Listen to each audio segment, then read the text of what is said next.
축복합니다. 천국 갑시다.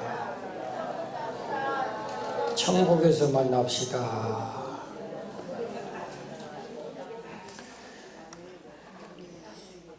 이단을 가르치는 교수께서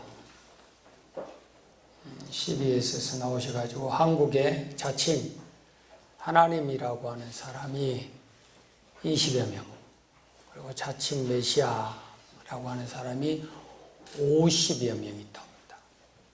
그 얘기를 들으면서 왜 그렇게 많은 사람이 미혹을 받는가? 하나님 아닌 존재를 하나님으로, 또 메시아가 아닌 존재를 메시아로 그렇게 미혹을 당하고 미혹을 하고 그렇게 살아가는가?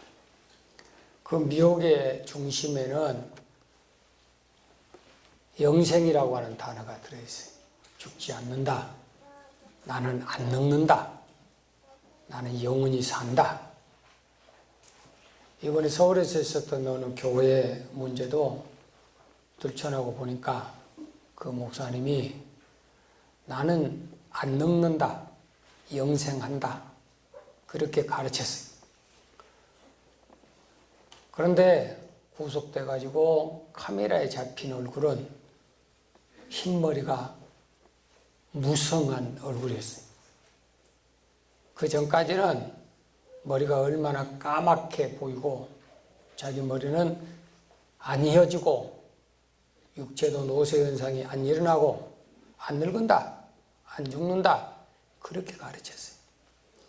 근데 거기 모인 숫자들이 수만 명입니다. 어마어마한 그런. 그래서 추석 60분에 2번씩이나 방영됐던 그런 교회인데 결국은 그 목사님이 교도소로 가셨어요. 많은 사람들이 왜 그런 잘못된 미혹의 소리에 끌려가느냐. 영생, 생명을 얻는다. 안 죽는다. 사람들 속에는 누구에나 다 동일하게 영혼을 사모하는 마음들이 있어요. 영생하고 싶은, 조금이라도 더 살고 싶은, 더 오래 살고 싶은. 그래서 사람들이 동원하는 현대 과학을 통해서 이 지구는 멸망할 테니까, 자연의 환경과 모든 부분을 통해서 오래 살 수 없으니까 지구 외에 다른 또 별을 하나 찾아가지고 거기에다 이주를 시키자.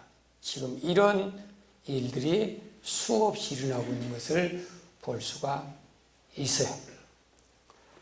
사람에게 찾아온 문제가 있는데 죽음이라고 하는 것이고 심판이라고 하는 거예요. 히브리서 9장 27절에 한번 죽는 것은 정해진 이치고 후에는 심판이 있겠다. 안 죽는 사람은 하나도 없다는 것이죠. 그래서 시편 89편 47절 48절 보면 하나님 나의 때가 얼마나 단촉한지, 모든 인생이 왜 그렇게 허무한지 그것 좀 깨달았으면 좋겠다라고 써놨습니다. 여러분의 때, 나의 때. 인생 70, 건강하면 80이에요. 그 70년, 80년이라고 하는 그 기간 동안에 우리에게 수없는 기회, 수없는 때를 만나는 거예요. 근데 그것은 잡은 것 같은데 없어져 버리고, 보인 것 같은데 없어져 버리는. 너무나 그것이 단촉하다, 너무 짧다. 내 인생사례가 한 1000년은 살았으면 그래도 내가 해볼 수 있는 그런 일은 하지 않겠느냐라고 얘기를 하고, 인생에 애인은 없고 모든 인생 전체가 너무 허무하게 창조되어 있다. 이거는 연세가 많이 드신 분들한테 적용된 얘기겠죠. 90이 넘은 우리 조 권사님 얘기는 아마 맞아, 그리요, 그러실 거예요. 근데 지금 한참 젊으신 분들은 뭐가 그래 아직도 할 일이 많은데 참 너무 힘들어. 그죠? 학생들이 제일 듣기 싫은 소리는 공부해. 그죠? 그리고 노총각한테는 시집가, 장가가. 뭔가 내 자신 속에서 그것에 긴밀한 그 상황을 경험하지 못해 보면 자기의 인생, 자기의 때가 아직도 남았다, 아직도 많다, 내일이라는 시간도 있고 내년이라고 하는 시간도 있고, 어떻게 잘못 생각하면 다음 생 또다시 태어나면 이라고 하는 것으로 계속 미루는 것을 볼 수가 있어요. 그런데 성경은 우리에게 죽음에 대한 부분, 심판에 대한 부분을 분명히 말씀하면서 누가 살아서 죽음을 보지 못하며 누가 죽어서 음부의 고통에서 벗어날 사람이 있겠느냐? 시편 89편 48절에 말합니다. 사람은 안 죽을 수 없다는 겁니다. 누구든지 다 죽는다는 겁니다. 죽고 난 다음에 뭐가 준비되어 있느냐? 음부라고 하는, 지옥이라고 하는 것이 있는데 그 지옥의 고통을 누가 벗어날 수 있겠느냐? 그 음부의 고통을 누가 피할 수 있겠느냐? 두 가지가 있다는 거예요. 죽음이라고 하는 것을 누가 피할 수가 있겠으며, 죽음 다음에 오는 그 심판과 형벌에 대한 것을 누가 그것을 피할 수가 있겠느냐? 아무리 부인한다 할지라도 죽음이라고 하는 것과 심판의 것은 인생에게 반드시라고 하는 단어를 써놨습니다. 며칠 전에 여호와 증인을 다니신 분에게 말씀을 전할 수 있는 기회가 있었는데, 그분을 만나서 하나님께서 감동을 주시는데 계속 내세에 대한 부분, 천국에 대한 부분, 지옥에 대한 부분, 영생에 대한 부분, 그 말씀을 계속 전해줬어요. 그랬더니 한참 듣고 있더니 하는 말이, 목사님 좋은 말씀이지만 저는 지옥을 안 믿습니다. 그런 거예요. 저는 형벌을 안 믿어요. 영벌을 안 믿어요. 지옥의 고통을 안 믿어요. 그래서 한참 말씀 전엔 저는 이제 여한이 벙벙한 거예요. 왜 안 믿으세요? 분명히 있다는 사실을 제가 사건적인 것으로 쫙 펴서 성경 말고도 내 생활 속에 경험한 부분을 쭉 여러 가지를 예화를 들었는데도 안 믿는다는 거예요. 왜 안 믿으세요? 그러니까 하나님은 사랑이세요. 그런 거예요. 자기들의 종교 교리에 하나님은 사랑이신데 그 사랑의 하나님이 자기 형상 자기 모양대로 사람을 만들어 놓고 그 사람들을 지옥에 보내서 형벌 고통 가운데 살게 하겠느냐? 이치가 안 맞다는 거예요. 하나님은 사랑이기 때문에 절대 지옥을 만들렸고, 하나님은 사랑이기 때문에 절대 형벌할 수 없고, 하나님은 사랑이기 때문에 지옥의 고통을 맛보게 하지 않는다는 거예요. 근데 마가복음 9장 45절 이하의 말씀을 쭉 읽어봐요. 예수님께서 직접 지옥에 대한 부분을 언급하고 있어요. 지옥은 반드시 있다. 지옥은 네가 아무리 부인해도 있다. 지옥은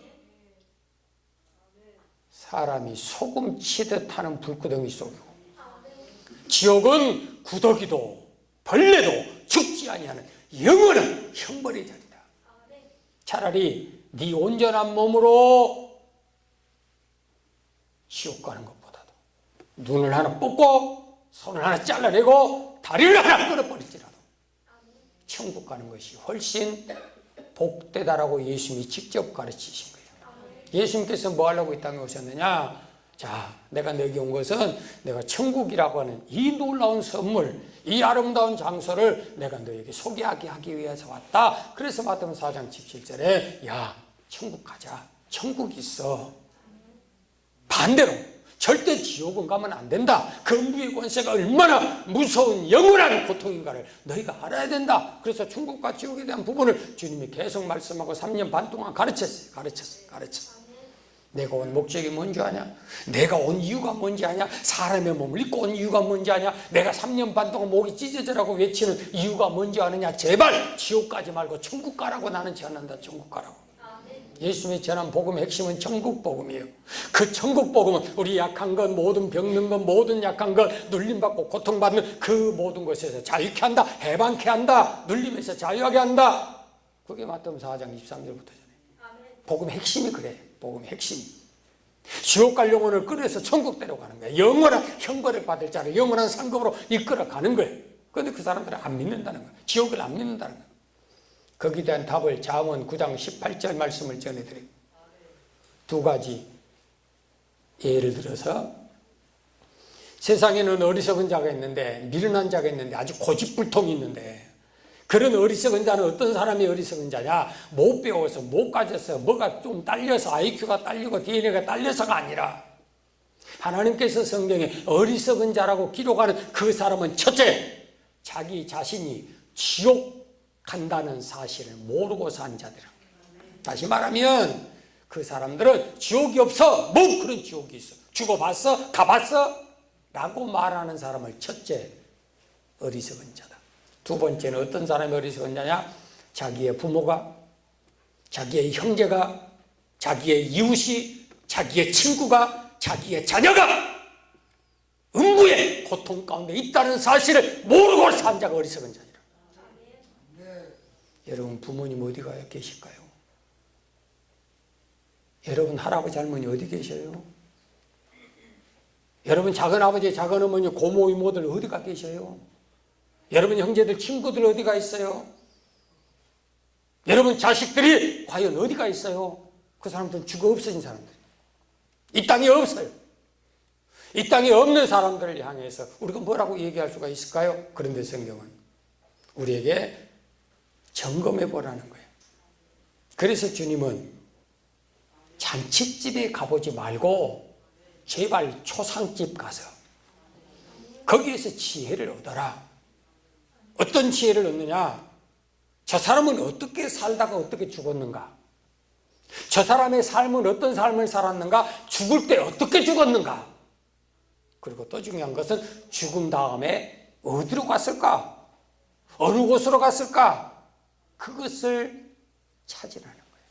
곧 그 말은 무슨 말이냐면 나는 어떻게 살아가고 있고 나는 어떻게 죽을 것이고 나는 죽은 다음에 어디를 갈 것인가? 그 초상집 가서 그것을 보고 네 자신을 점검해서 지혜를 얻으라 그 소리예요.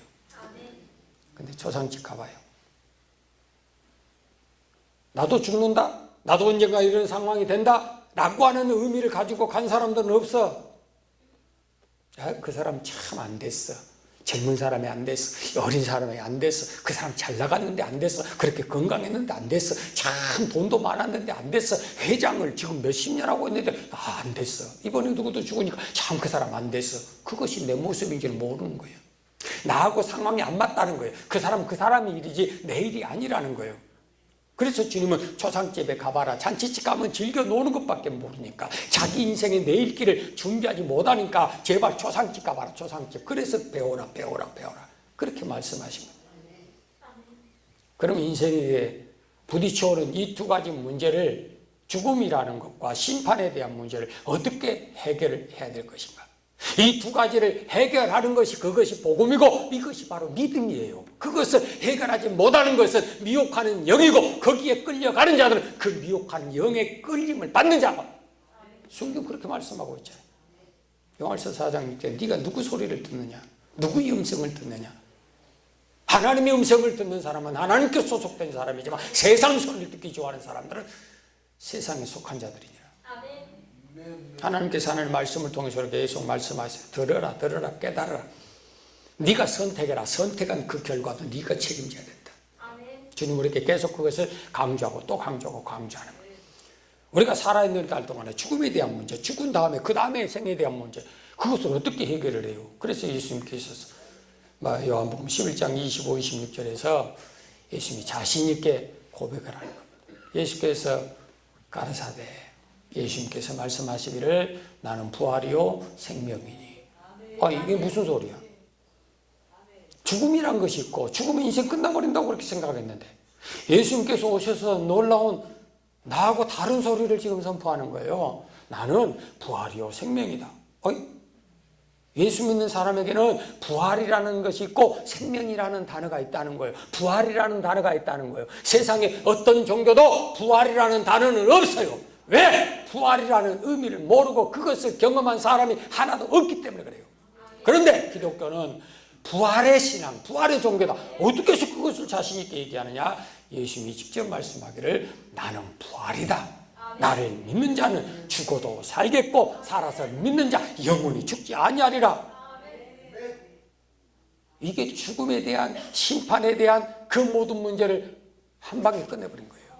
그래서 복음은 능력이 있는 거예요. 오직 기독교만이 유일한 종교요, 유일한 부활의 신앙, 생명의 종교라고 말하는 것은 바로 이 말씀 속에 있다는 거예요.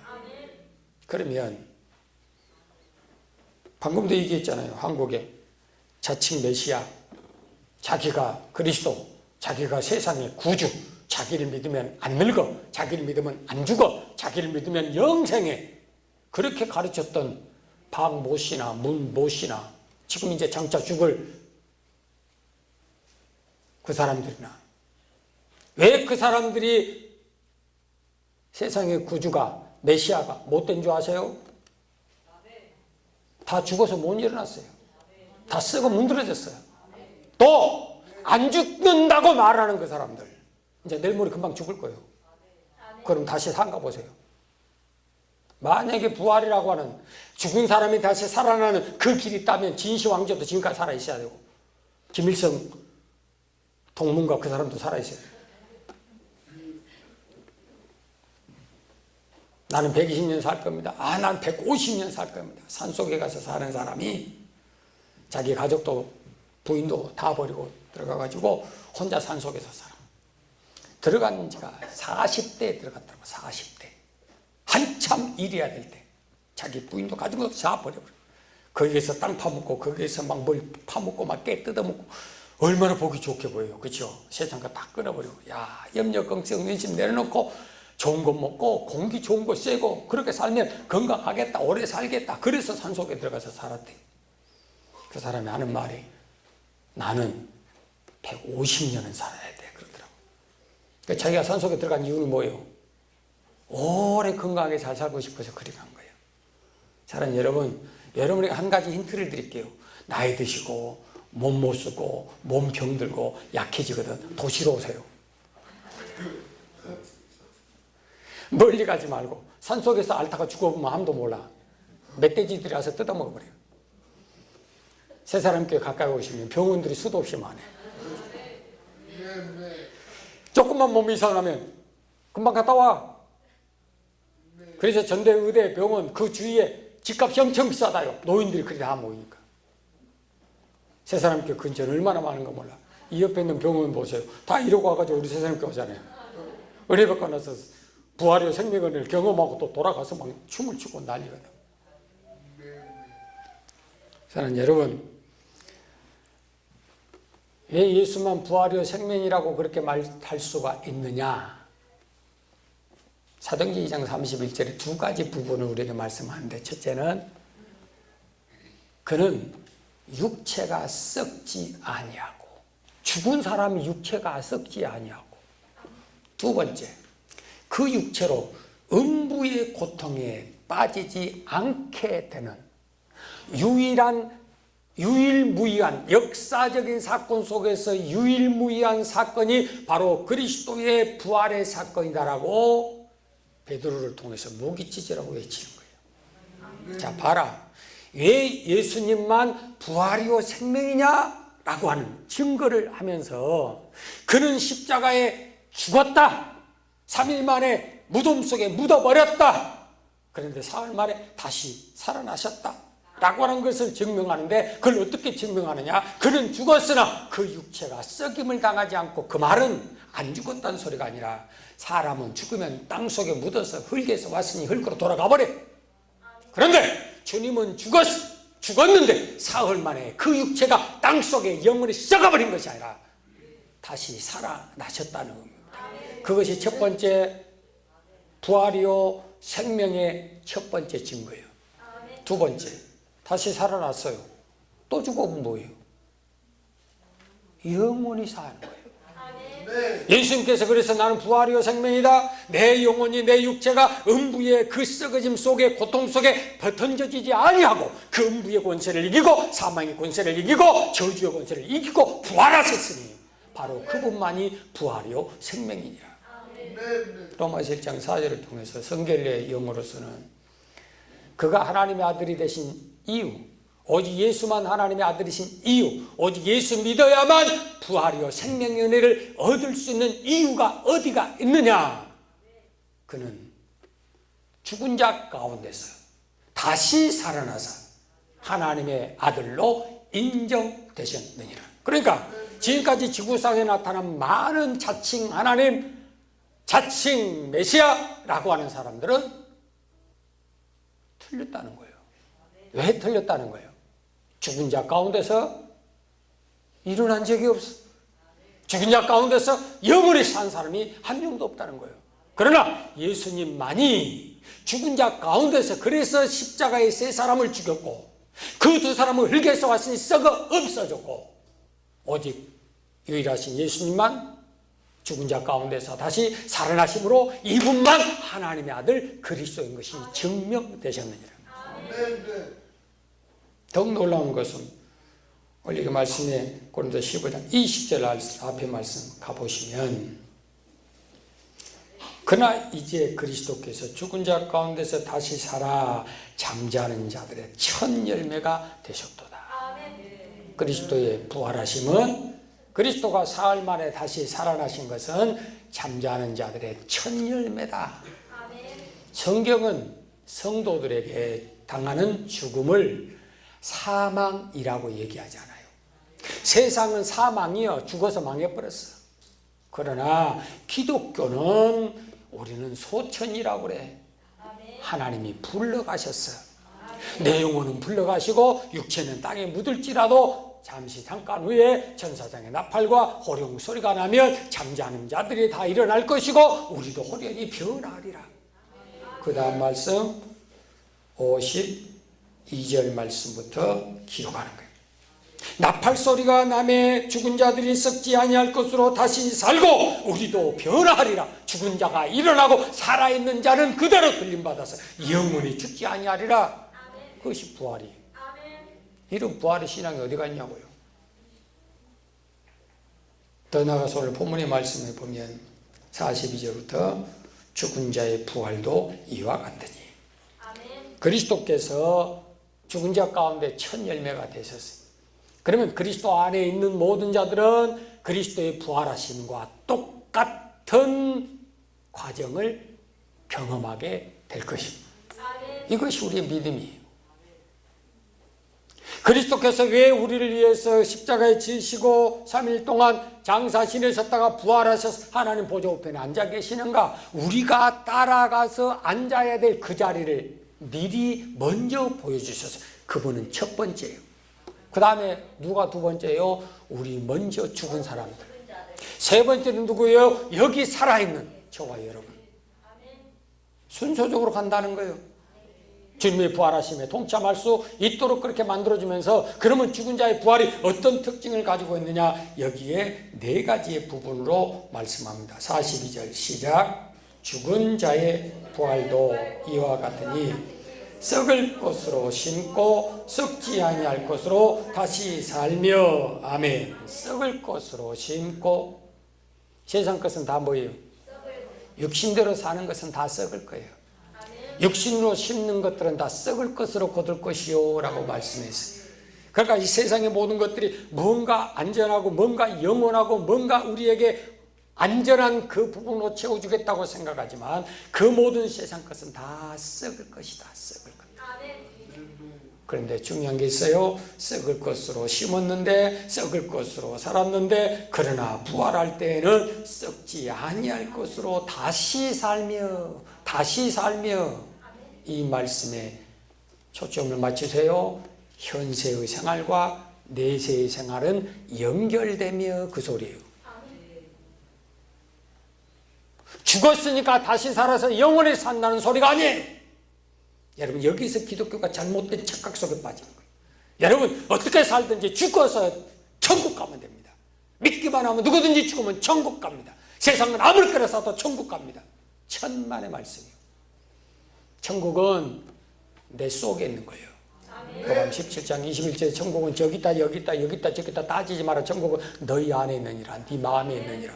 내 속에 천국의 생활을 누린 사람이 다시 살 때 그 천국의 생활로 연결해서 간다라고 하는 의미지, 이 세상과 저 세상이 구별돼 가지고 끊어져 버렸다는 소리가 아니에요. 이 세상을 아무렇게나 살아도 믿음만 가지면 무조건 천국 간다 그 소리가 아니에요. 믿음으로 살아야 천국 간다 그 소리예요. 오늘도 우리에게 주시는 부활이요 생명이신 그 부활의 신앙 속에서 살아야 영원한 부활을 얻지. 오늘 또 하나님의 생명 안에서 살아야 하나님의 생명 안에 들어가지. 지금만 하면 교회 살면서 어떻게 천국 가냐고요. 뭔 생명을 얻어요. 지금은 죽을 것이 많은데 썩을 것이 종노릇하는데. 두 번째 말씀 43절 봅니다. 시작. 욕된 것으로 심고 영광스러운 것으로 다시 살며 약한 것으로 심고 강한 것으로 다시 살며. 아멘. 두 번째, 욕된 것으로 심고 영광스러운 것으로 다시 살며. 세 번째, 약한 것으로 심고 강한 것으로 다시 살며. 이게 가만히 보니까 어떤 부분을 말씀하냐면 이사야 53장 말씀을 그대로 표현한 거예요. 그리스도의 고난에 대한 부분을 그대로 표현한 거예요. 그리스도가 어떻게 대접을 받았느냐, 어떻게 처우를 당했느냐, 어떤 천대를 받았느냐, 어떤 대접을 받았느냐라고 하는 부분을 그렇게 이렇게 써놓은 거예요. 주님이 이 땅에 오셔서 과연 사람들에게 존경받고 사람들에게 영광스러운 자리에 올라가고 사람들에게 강한 그런 것들을 보인 적이 있어요? 아니요. 도살장에 끌려가는 어린 양처럼 매사가 썩어질 것, 약한 것, 욕된 것. 그런데 희한하게도 그것을 짊어지고 그분이 십자가를 감당할 때 이사야 53장 12절의 말씀에 결론을 주잖아요. 자기를 버려 내 영혼을 내놓고 약한 것, 욕된 것, 병든 것, 썩어질 것 다시 강하게 영광스럽게 썩지 아니할 것으로. 그게 하나님의 은혜예요. 주님이 십자가 지신 것이 그것 때문에 지셨으니까 여러분 그것이 다시 회복되게 하는 것이 부활이다. 제가 인형극을 하면서 20살 때 주님 만나가지고 인형극을 봤는데 놀래버렸어요. 이야 너무 멋있어서 배우러 간 적 없이 내가 만들었어요. 만들어가지고 홍도 다니고 섬으로 다니면서 복음을 전하고 아이들에게 인형극을 막 보여주고 했는데 인형극 끝나고 나니까 선생님 한 분이 집사님이 와가지고 저 선생님 그때는 전사도 아니죠. 선생님 그 나사로 거지 깡통이나 띄세요 그러더라고. 뭔 소리예요 그랬더니 아니 나사로가 천국 갔으면 깡통을 버리고 올라가야지 왜 여기 깡통 차고 천국까지 갑니까? 그때서 내가 정신이 번쩍 나더라고. 아니 나는 어떻게 생각했냐면 이런 거지 같은 사람이 천국 간다 그러니까 거지 행상을 그대로 천국으로 올려놨는데 그게 아니더라고. 이 사람들은 거지 깡통, 거지 발사인 같은 옷도 다 벗어 던져버리고 이렇게 거지같이 병들어서 살았던 것도 다 벗어 던지고 짠짜라짠 그러고 또 천국 가야 될 것 아니냐 그러더라고. 그래서 내가 그 다음부터요 그 나사를 꼬꼬꼬 버려버리고요 좋은 거 만들었어. 그 모습으로 만들고 건강한 모습으로 만들고 얼굴이 하얗게 확 돌게 만들고. 그게 오늘 말씀. 여러분 우리가 그리스도 안에서 믿는 믿음의 신앙들로 인하여 우리가 말씀으로 인하여 들 말씀으로 인하여 세상에 살면서 썩어질 것을 구할 수밖에 없는 욕을 얻어먹는 그 자리에 갈 수밖에 없는 약한 데 약해 빠진 그 자리에 갈 수밖에 없는 그런 상황 속에 살더라도 더 좋은 부활을 향하여 가지는 신앙이면 썩을 것으로 심었으나 썩지 아니할 것으로 다시 살고 욕된 것으로 심었으나 영광의 것으로 다시 살고 약한 것으로 심었으나 강한 것으로 다시 살리라. 이 얼마나 놀라운 복음이에요. 이런 복음이 어디가 있냐고요. 고난이 없으면 영광도 없어요. 죽음이 없는 부활이 어디가 있겠어요. 우리가 져야 될 십자가, 우리가 감당해야 될 부분은 아무것도 안 하려고 그래요. 그런데 무턱대고 앉아있어서 무턱대고 부모 덕분에 무턱대고 아내 덕분에 치마 붙잡고 천국 간다고 착각을 하는 거예요. 사랑하는 여러분, 오늘 주님께서 이렇게 말씀하면서 마지막 44절에 보니까 또 하나의 것을 말씀합니다. 시작. 육의 몸으로 심고 신령한 몸으로 다시 사나니 육의 몸이 있은 적도 신령한 몸이 있느니라. 아멘.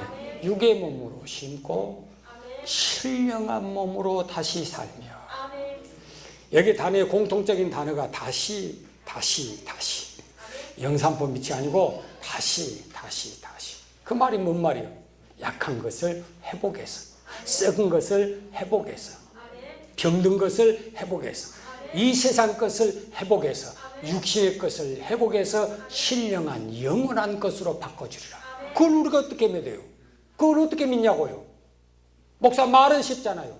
그래서 부활의 첫 열매가 그리스도가 되시고 그리스도 안에 있는 모든 자들을 그와 함께 일으키게 되나니. 이거는 여호와중에 다니신 분이 제가 몇 마디 이렇게 했더니 가만히 듣더니 참 목사님은 목사님 같아요. 나한테 그러면서 뭐 드시고 싶으세요? 내가 그랬어. 그럼 나 커피 사다가 줬는데 또 뭘 드시고 싶어? 그래서 아니 목사님 얘기를 잠깐. 목사님은 그 환자들 보고 임종을 지금 당하는 죽을 지경 있는 사람들, 그 사람들을 어디든지 쫓아다니는 거 보면서 그 소리만 들린다는 거예요. 다른 건 안 들리고 그 소리만. 이 목사님 진짜 예수님처럼 산가 보네. 죽은 자만 쫓아다니고 병든 자만 쫓아다니고 약한 사람들만 쫓아다니고 오란 적도 없고 거기 가면 차비 한번 받아본 적 없고 밥 한 끼도 제대로 얻어먹은 적 거의 없어요. 내 주머니 털어서 신방다니고 내 주머니 털어서 전국을 쫓아다니면서 복음 전해드리고 그 사망의 굴레에서 벗어나게 했고 그 병든 자에서 일어나게 했고 죽은 자에서 다시 일으킨 적이 한두 번이 아니에요. 왜 주님이 그런 일을 행하게 하셨어요? 주님이 행하신 일이 그래. 바로 그 말은 우리 육의 몸을 가지고 몸뚱이 때문에 살지 말고 그 육의 몸으로 심어야 신령한 몸으로 난다는 거예요. 세상에 썩어질 것을 심어버리라 그 말입니다. 그러면 썩지 아니할 것을 거둬요. 세상에 욕될 것을 심어버려요. 그것을 가지고 영원한 것으로 거두는 거예요. 세상은 약해. 마음도 약하고요. 육신도 약하고요. 조금만 하면요. 어른들은 그래도 감당을 하잖아. 왜 그러냐면 40년, 60년, 80년을 살아가지고 여기에 그 모든 저항력이 있어. 그죠? 지치가. 그럼 안 와. 근데 애들은요, 그럼 병원 쫓아가요. 그죠? 조금 해놓으면 또 패고 그래요. 조금. 어제도 보니까 제비가 한다고 해서, 아이고, 수일 지나고 은별이 병원 좀 이번에는 어디서 가볼까? 내가 그 말 들으면서요. 오만 인상을 내가 다 썼어. 너는 때만 되면 죽여버리라. 그때 주일날 낮에 나올 때 내가 어디 갔어요? 그 아이를 가지고 연약하고 부족하거든.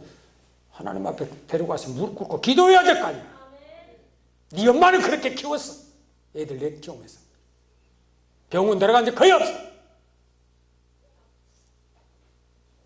힘들고 어렵고 애들 때문에 답답해도 그 아이 아플 때마다 그 아이 품고 가서 하나님 앞에 얼마나 눈물로 기도한 줄 아세요? 병원 갈 돈도 없어서 그랬어요. 요즘은 조금만 약하면 조금만 병나면 조금만 부족하면 여러분 거기서 감당해야 썩은 데서 썩지 않을 것이 거둬지는 거예요. 욕되는 것이 영광의 것으로. 나오기 직전에 나오기 전에 기도하면서 하나님 오늘 말씀 묵상한 대로 바르게 전하겠어요. 탁 말씀을 떠오르게 하는데 좀 목사야 말씀 잘 봐라. 심어야 될 것이고 거둬야 될 것이고 이것이 부활의 신앙이다. 뭐 혼자서 발딱발딱 뛰어나왔어. 사랑하는 여러분, 우리 믿음의 모든 선진들도 마찬가지야. 히브리서 7장 35절에 어떤 사람들은 부활을 위해서, 그 여자들은 부활을 위해서 사생결단하고 주님만 바라고 믿음으로 살았어. 그런데 또 어떤 이들은 더 나은 부활을 위하여. 그러니까 부활도 똑같은 부활이 아니라는 거죠. 그렇죠? 어떤 부활도 있고 그 부활보다 더 나은 부활, 더 좋은 부활. 세상 살면서도 상 하나 받으면 막 프랑카드 붙이고 난리가 법석에 떨어지더라고요. 그러잖아요. 여러분이 주님 앞에 갔을 때 우리의 몸이 호련히 변화되고 주님의 나라에 합당한 신령한 몸으로 성영화되어서 주님 앞에 나갈 때 많은 천군 전사들, 많은 우리의 믿음의 선전들, 우리 그들이 갔던 걸음을 따라가는 우리를 성도를 바라보면서 천국에서 얼마나 이하여 기도하고 도구하고 간구하겠어요. 그들 앞에 서서 주님 앞에 갔을 때, 주님의 보좌 앞에 섰을 때 더 나은 멸관 쓰고 싶거든. 구차히 타협하지 말고 악평도 구차히 면제받으려고 노력하지 말고 여러분에게 당한 그 고난도 스스로가 져버리지 말고 그것을 온전히 감당할 때 더 나은 부활을 얻었느니라. 히브리서 11장 35절이에요. 타협하지 마라. 배반하게 돼. 배반하면 두 번 다시 얘기할 기회 안 줘요. 명심하세요. 베드로 3장 13절 말씀을 통해서 우리는 그의 약속하신 바 의에 거하는 바가 되었는데 새하늘과 새 땅을 바라보도다. 여러분 세상 살면 70 건강하면 80이요. 그 다음부터는 지팡이가 필요해. 그 지팡이 없이 그래도 100살까지 걸어다니신 분들은 참 위대하신 분들이죠. 그런데 그렇게 안 될 리가 없어. 다 마찬가지야. 꼬부러져야 되고 힘이 해야 되고 먹는 것도 소화도 안 되고 갈 날이 가깝잖아요. 우리 인생은 7, 80으로 끝난 것이 아니라는 것을 분명히 기억하고 그리스도의 부활이 잠자는 자의 첫 열매가 되었으니까 누구든지 그리스도 안에 있으면 그의 부활하심과 같이 우리의 육체가 썩음을 당하지 아니하고 우리가 음부의 고통 속에 버림을 당하지 아니하리라. 이 부활의 영광을 사모하고 더 나은 부활 속에서 여러분의 믿음이 절대로 흔들리지 말기를 바라고 더욱더 견고하고 더욱더 죄를 감당하고 부활의 그 은혜를 경험하고 그 안에서 믿음으로 승리하는 복된 삶이 되기를 주의 이름으로 축원합니다. 자비하신 하나님 아버지 은혜를 감사합니다. 부활이요 생명이라고 자신 있게 가르쳤던 예수님께서 십자가에 죽으시고 무덤에 장사된 바 되었다가 사흘 만에 부활하사 자기의 가르침이 진리였다라고 하는 사실을 우리에게 보여주시므로 오직 예수님만 나의 부활이요 생명이요 이 세상에 오신 구주이신 것을 우리에게 증명하시니 감사합니다. 오늘도 그리스도 예수 안에 있는 자에게 부활이요 생명의 은혜를 맡기셔서 우리 남은 여생 사는 날 동안에 새 하늘과 새 땅을 바라보며 우리가 장차 주님 앞에 설 날을 기대하며 믿음으로 끝까지 감당할 수 있는 저의 삶이 되게 하여 주시옵소서. 있었고 감사하며 예수님의 이름으로 기도합니다. 아멘.